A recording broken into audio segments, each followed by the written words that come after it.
बीडमधील संतोष देशमुख हत्याकांडामध्ये रोज नवनवे खुलासे होत आहेत। अंजलीताई दमानी आपल्या सोबत आहेत, या संपूर्ण प्रकरणाचा पाठपुरावा करतायत। त्यांचं जे ट्विट आहे ते सध्या चर्चेमध्ये आहे आणि चाटे संदर्भातलं हे ट्विट आहे। लातूर आणि बीड या दोन जागेची त्या ठिकाणी त्याला चॉईस देण्यात आला आणि काय म्हणाले, कसं पाहता याकडे एकंदरीत? आपण सुरुवात विष्णू चाटेपासून करूया। त्यांनी काही दिवसापूर्वी कोर्टाकडे मागणी केली की त्यांना बीडऐवजी लातूर पोलीस स्टेशन जेलमध्ये ठेवण्यात यावं आणि याच्या मागची जे कारण होतं त्याचं मी ट्विट केलं की त्यांच्या अतिशय जवळचे लोक आणि काही त्यांचे नातेवाईक देखील लातूरच्या जेलमध्ये असल्यामुळे त्यांना तिथे जाऊन प्रेफरन्शियल ट्रीटमेंट हवी होती। म्हणजे आता गुन्हेगाराला जेल ऑफ चॉईस मिळतो की काय, आणि त्यांनी तशी मागणी केली आणि त्याला ते दिलं गेलं आहे।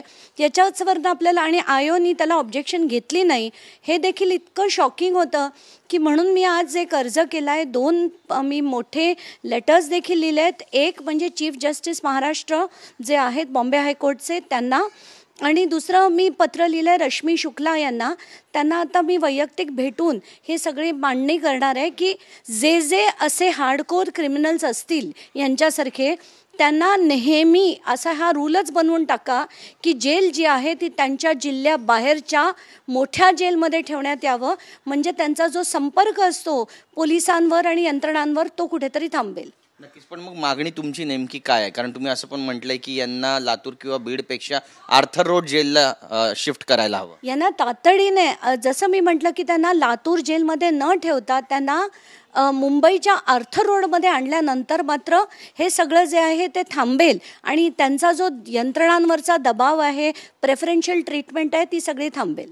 नक्कीच, पण एक सगळ्यात महत्त्वाचं म्हणजे हे संपूर्ण प्रकरण जर बघितलं तर कायद्याचा दुरुपयोग होतोय आणि राजकीय बॅकअप याला मिळतं असं तुम्हाला म्हणायचं आहे? माझा सरळ आरोप आहे की याच्या मागचे जे जे अधिकारी होते, मग ते SP बारगळ असोत, प्रशांत महाजन असोत किंवा राजेश पाटील असोत, असे अनेक अधिकारी, ह्या तिघांवर तर डेफिनेटली गुन्हेगार म्हणून कारवाई झाली पाहिजे।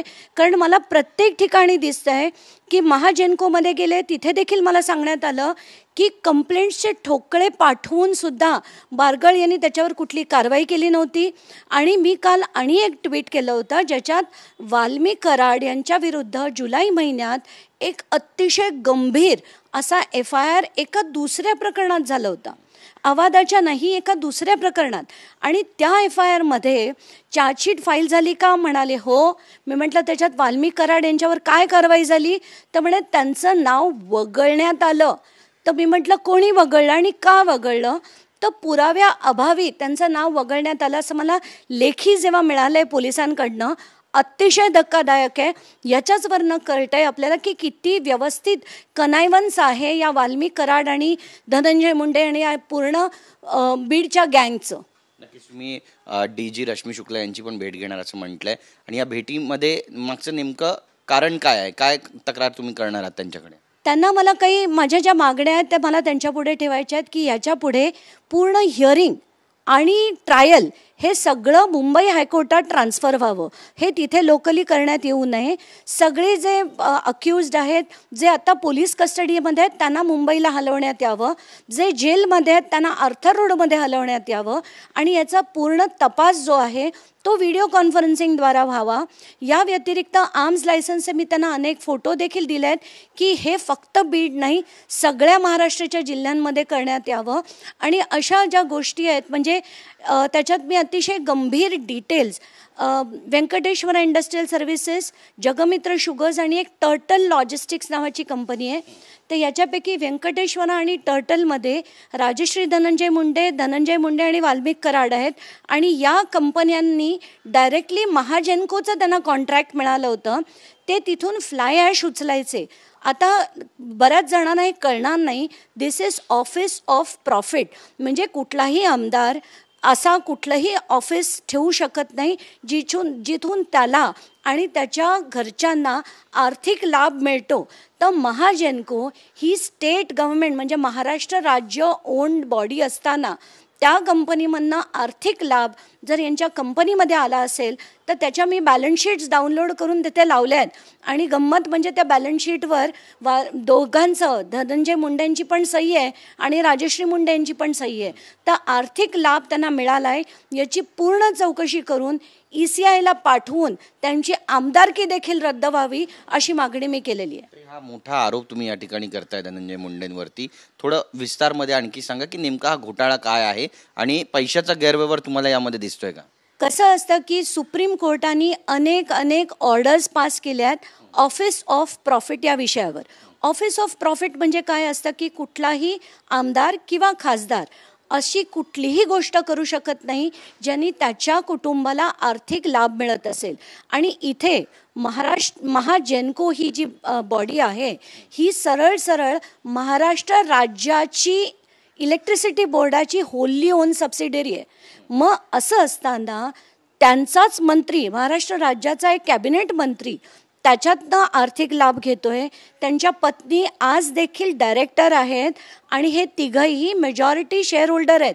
असं असताना हा आर्थिक लाभ डायरेक्टली त्यांच्या कंपनीत येत होता, डिपॉझिट देखील. म्हणून मी सगळं ते मार्क करून हे सबमिशन मी चीफ जस्टिसकडे आज करणार आहे की याची पूर्ण चौकशी व्हावी आणि 1 रुपया जरी यांना मिळाला तरी त्याची चौकशी करण्यात यावी. या व्यतिरिक्त 62 कोटी रुपयाचं लोन हे अनेक बँकांकडनं जगमित्र शुगर्स मिल्स लिमिटेड या नावाच्या कंपनीला देण्यात आलं. त्याचा हा पैसा कुठे गेला, कशासाठी वापरण्यात आला, का हे लोन डिस्बर्स केलं, त्याला कोलॅटरल्स काय होत्या, या सगळ्या गोष्टी मी त्या माझ्या पत्रात लिहिलेल्या आहेत. बीडमध्ये बरेच राजकीय वरदहस्त असलेले लोक वावरत असतात आणि काही तर राजकारणात पण आहेत. तुमच्या टार्गेटवर नेमके किती राजकारणी आहेत बीडचे? नाही, बीडच्या सगळ्याच राजकारण्यांविरुद्ध मी गेले अनेक वर्ष लढत होते. अगदी 12-13 पासून मी सुरेश धस, जयदत्त क्षीरसागर या सगळ्यांविरुद्ध लढले. जालन्यातले राजेश टोपे यांच्या विरुद्ध लढले होते. तर ही सगळी मंडळी आपण बघतो त्यांनी कसं असतं, ते पालकमंत्री जो कॉन्सेप्ट आहे ना तो कशासाठी असतो की एका माणसाचा पूर्ण जिल्ह्यावर कंट्रोल, ताबा असायला हवा. म्हणून ते काय करतात की पोलीस अधिकारी म्हणा, पूर्ण यंत्रणा म्हणा, ही यांच्या दिमतीला असायला पाहिजे. यांचे लोक तिथे दहशत करतात आणि लोकांना घाबरवून पिस्तुलं दाखवतात, कोयते दाखवतात. आणि ही जी दहशत आहे अगदी तेव्हापासून सुरू आहे. म्हणूनच मला तिडेक गेली जेव्हा फक्त सुरेश धस, संदीप क्षीरसागर आणि बजरंग सोनावणेसारखी माणसं तिथे लढताना बघून मला खरंच धक्का बसला की ही माणसं काय वेगळी आहेत, सगळेच एका माळेचे मणी आहेत. पण आताच्या घटकेला जे धनंजय मुंडे तिथले मागचे पालकमंत्री होते त्यांनी मोठ्या प्रमाणावर दहशत केली होती. म्हणून पहिली अद्दल ही त्यांना घडली पाहिजे, म्हणून हा लढा आहे. नक्कीच. ताई, राजकीय प्रश्न तुम्हाला विचारायचा आहे, सध्या राजकारणात काय सुरू आहे? कारण अजितदादा म्हणतात की आता फंड जे अलॉट करणार त्यामध्ये बरीचशी शिस्त पाळली जाईल. मागच्या वेळी जे झालं ते झालं, पण आता शिस्त पाळली जाईल. नाही, अजित पवारांना मी काय सांगणार की ते कुठली शिस्त पाळतायत आणि कसलं बजेट अलोकेशन्स करतायत. कारण महाराष्ट्र हा एकमेव राज्य आहे ज्याच्यात 10वी पास अर्थमंत्री आपल्याला लाभलेले आहेत आणि त्यांना पहिलं म्हणजे बजेटिंग. आपण घरी आधी बजेट बनवतो आणि त्याप्रमाणे खर्च करतो.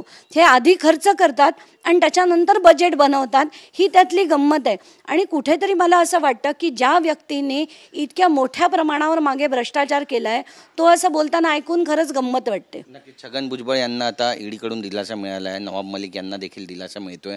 सरकार बदललं त्यामुळे भूमिका सुद्धा आता बदलते एजन्सीजची, असं म्हणावं का? तुम्हाला हवं तेव्हा तुम्ही जेव्हा भाजपमध्ये जाल तुमच्या सगळ्या चौकशा थांबवल्या जातील. आता ईडीने जो प्रयत्न केला बेल रद्द करून घेण्याचा छगन भुजबळांची, त्याची खरं काहीच गरज नव्हती. कारण मी केलेलं जे अपील होतं, जे मुंबई हायकोर्टात अजून पेंडिंग आहे, ते चालू असताना ईडीला काही गरजच नव्हती. पण हे मुद्दाम करून त्यांना तिथून दिलासा देण्याची बातमी पेरायची होती, म्हणून हे केलंय की काय याची शंका येते. नक्कीच. आणि ओव्हरऑल राजकारणाबाबत काय म्हणाल, काय वाटतं तुम्हाला? सत्यानाश करून ठेवलाय आणि किळसवाणी राजकारण करून ठेवलंय. सगळे पक्ष फोडले गेलेत. महाराष्ट्रात जेवढी जी सिद्धांत होते ते अगदी पायदळीत उडवण्याचं काम सध्या चाललेलं आहे. याच्याचबद्दल खंत वाटते आणि याच्या विरुद्ध लढावं असं वाटतं. धन्यवाद आमच्याशी बातचीत केल्याबद्दल. तर जी सगळी नैतिक मूल्य पायदळी तुडवली जात आहेत त्याविरुद्ध अंजली दमनिया म्हणतायत की त्या लढणार आहेत. नेमका हा लढा कुठपर्यंत जाणार आहे, त्याला यश येणार का, पाहणं महत्त्वाचं ठरेल. कॅमेरापासून योगेश गुरवसह गिरीश गायकवाड, TV9 मराठी, मुंबई.